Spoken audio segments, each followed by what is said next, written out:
Bonjour, on continue la géométrie avec l'étude des figures planes et aujourd'hui les triangles. Donc, comme pour le quadrilatère, on va voir quelques mots de vocabulaire et quelques propriétés concernant les triangles particuliers.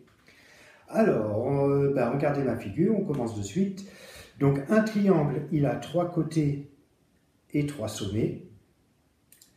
Alors, pour nommer le triangle, c'est comme n'importe quel quadrilatère. Hein, on l'appelle par exemple ici, j'ai peut-être dessiné le triangle ABC par exemple, mais j'aurais très bien pu l'appeler BCA ou BAC. Bon là on ne risque pas de croiser, donc il y a moins de danger de se tromper en nommant un triangle. Alors, petite remarque, on va tout de suite, on va parler d'abord des sommets et des côtés opposés. Donc quand on a par exemple le sommet A et le côté BC, on va dire que le sommet A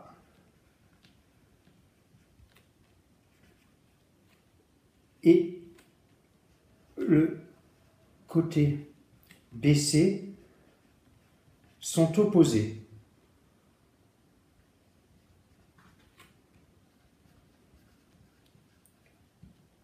De même, par exemple, AB, c'est le côté opposé au sommet C, ou alors B, c'est le sommet opposé au côté AC. Et dernière petite remarque, je prends mon rapporteur et je vais mesurer chaque angle. Alors, l'angle du sommet A, donc vous vous souvenez, hein, je mets le centre de mon rapporteur sur le sommet, j'aligne un côté avec le trait noir et je lis de l'autre côté, donc je lis 75 degrés. Donc cet angle-là fait 75 degrés. Je vais mesurer l'angle B, enfin le sommet B, donc CB, hop, suis-je bien placé? Oui. Donc 50, 60. Donc CBA, il fait 60 degrés. Et il me reste à mesurer le dernier. Donc je place bien mon rapporteur. Voilà, c'est correct. Donc 10, 20, 30, 40, 45 degrés.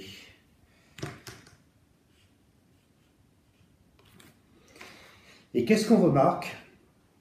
Donc, que la somme des 3 sommets, donc je vais mettre l'angle CA, oui, vous voyez en vert, hein, CAB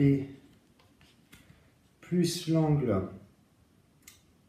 ABC plus l'angle BCA,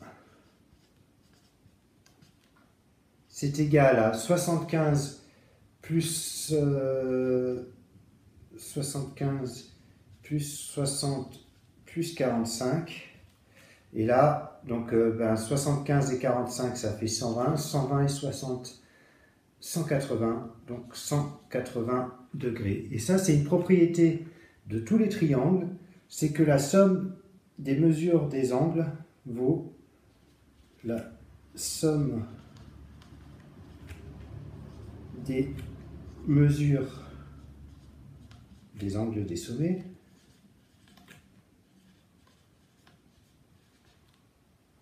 je vais monter un petit peu, donc des angles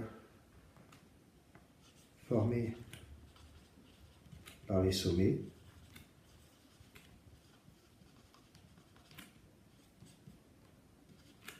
vaut 180 degrés.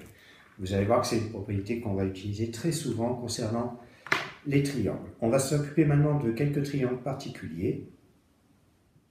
Alors commençons par le triangle isocèle. J'en ai fait une représentation ici. Donc un triangle isocèle possède 2 côtés qui ont une même longueur. Donc ici j'ai 2 côtés qui doivent faire 12 cm, 12 et 12.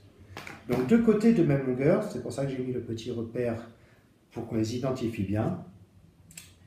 Alors, on va juste compléter le vocabulaire. Le sommet qui contient les 2 côtés de même longueur, donc en l'occurrence ici le sommet A, c'est le sommet principal. Donc A est le sommet principal.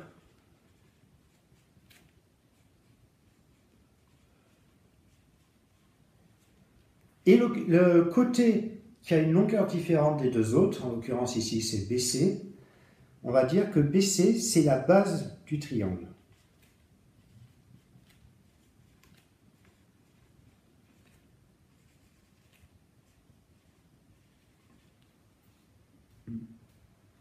Je décale un tout petit peu du triangle. Donc on remarque au passage que le sommet principal est toujours à l'opposé de la base. Alors, qu'est-ce qu'on va pouvoir dire? Donc là oui, quand on a ça, on dit que le triangle, donc ce triangle, on va dire qu'il est isocèle en A. Ça veut dire que c'est le sommet principal A, isocèle en A. Et je voulais juste vous faire remarquer une petite propriété concernant ce triangle. On va mesurer les angles, les trois angles, donc on sait que la somme des trois angles va faire 180 degrés. Alors je commence par l'angle A, par exemple, enfin le sommet A. Donc là, on va dire, j'ai à peu près 30 degrés. Donc ici j'ai 30.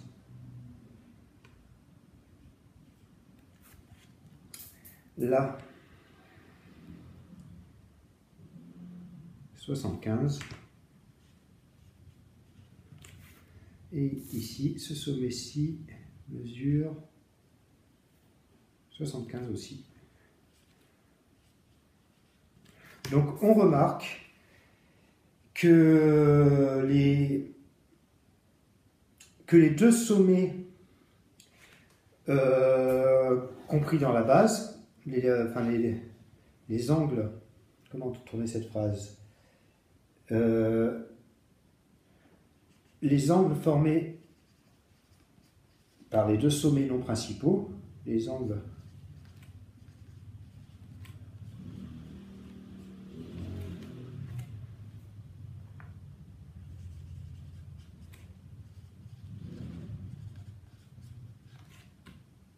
donc je vais le mettre entre guillemets non principaux parce que c'est pas très joli, mais vous comprenez ce que je veux dire, c'est-à-dire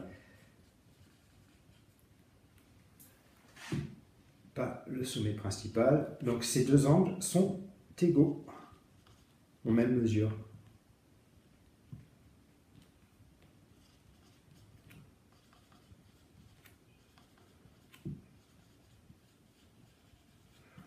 Donc voilà ce qu'on peut dire concernant les triangles isocèles. On va passer maintenant aux triangles équilatéraux. Donc encore un triangle particulier, le triangle équilatéral avec trois côtés de même longueur. Donc regardez ma figure, ici 10 cm pour AC, 10 cm pour CB, 10 cm pour AB. Ces trois côtés, pardon, où j'ai bougé, ces trois côtés ont même longueur. Donc c'est un triangle équilatéral, hein.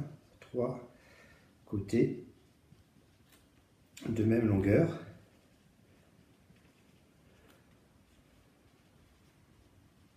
Alors qu'est-ce qu'on remarque aussi? Je prends le rapporteur, je vais mettre en vert comme pour le reste.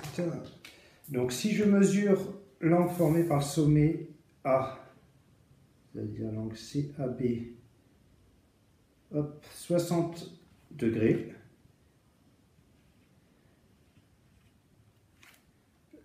Le sommet formé par l'angle B, enfin l'angle formé par le sommet B, 60 degrés. Et 180 moins 60 moins 60, il y a de fortes chances que le sommet C, l'angle formé par le sommet C, fasse aussi 60, et c'est pile poil le cas.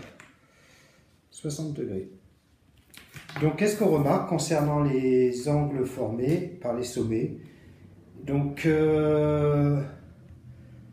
les angles formés par les sommets, par les trois sommets, ont même mesure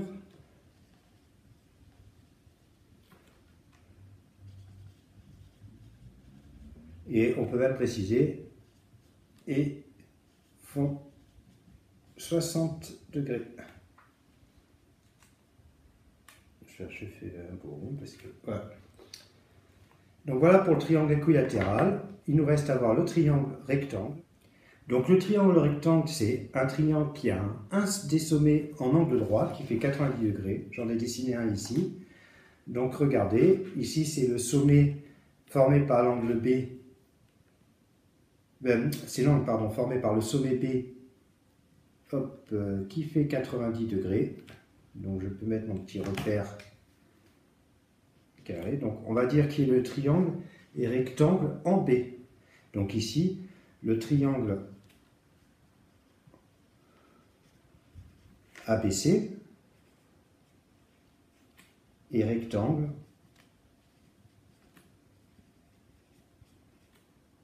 en B. Ça veut dire que c'est le sommet B qui fait 90 degrés. Et bon, il n'y a rien de particulier à rajouter, si ce n'est qu'on appelle le côté opposé à l'angle droit, on l'appelle l'hypoténuse. Donc AC, c'est un mot un peu compliqué, c'est ce qu'on appelle l'hypoténuse.